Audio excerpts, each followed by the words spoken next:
This is a book about America, and therefore it is a hopeful book. If that seems like a strange leap of logic to you, then you are the right listener for this book. It aims to help you see why America should make you hopeful, why it deserves your hope, and how that hope might be vindicated. To be hopeful about America is not to be optimistic about it. Optimism, the expectation that good things will happen, is a pretty silly attitude toward our fallen world. Assuming that all will be well is not so different from assuming we are doomed. Optimism and pessimism are both dangerous vices because they are both invitations to passivity. Hope is a virtue, and so it sits between those vices. It tells us that things could go well and invites us to take action that might help make that happen and might make us worthy of it happening.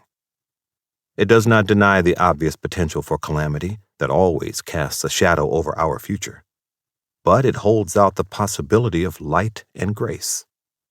Hope about our country does not come easily to Americans just now. Our capacity for it has been sorely tested in our time, especially by deepening divisions in our society.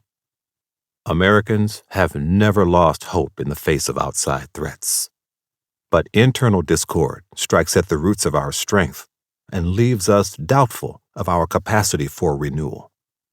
In times of division, we tend to equate the sheer multiplicity of American life, the fact that our society is teeming with different people who have different views and form different groups that want different things, with strife and breakdown. We assume that multiplicity must imply disunity. And since we know that our multiplicity is a permanent reality, we either rage against reality or grow despondent.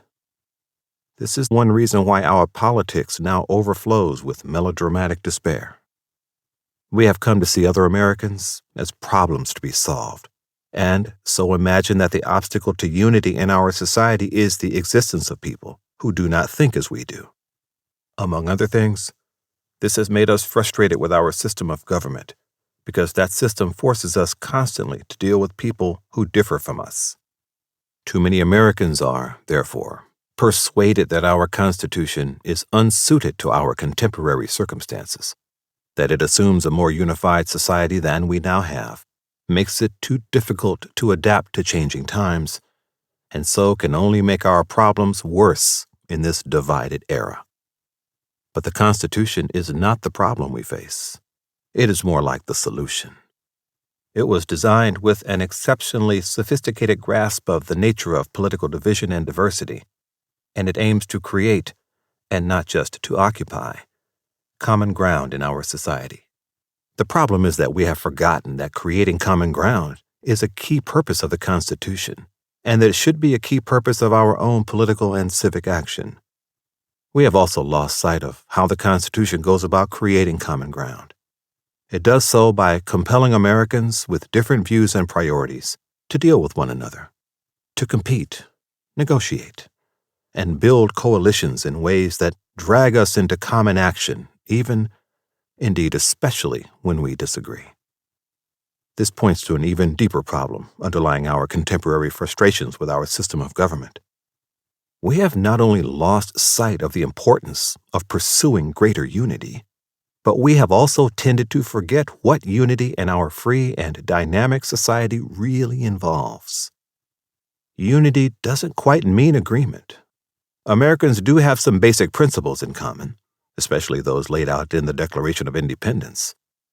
But although those widely espoused principles impose some moral boundaries on our political life, there is enormous room for disagreement within those boundaries.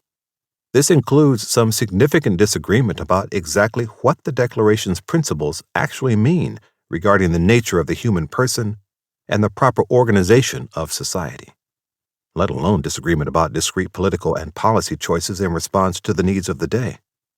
Our politics is unavoidably organized around these disputes and requires us to take on common problems while continuing to disagree about questions that matter a great deal to us.